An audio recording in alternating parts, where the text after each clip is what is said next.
Hey everyone, Gil here at graymanprepping.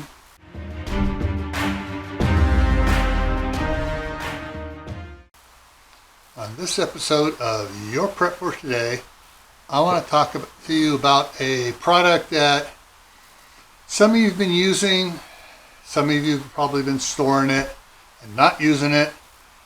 Some of you have used it and probably aren't storing it, but for your preps, different types of powdered milk. There's non-fat, there's the low-fat. You can actually get whole powdered milk. Something you want to consider, just in case you don't have a source for fresh milk. If everything goes and the balloon goes up and the whole world changes as we know it.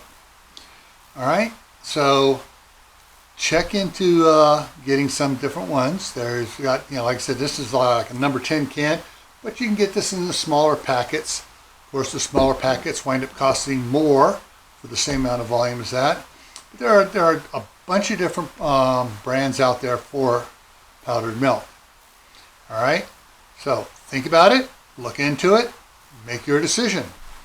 All right, so I'm going to take off now here and just leave you the link to my other channel, Camp Patent Family Compound, right here. I'm going to put two playlists up for you to share. One is the Prepping for Beginners and the Prepping in Private. You can share those with your friends and neighbors. Why? Well, this is why.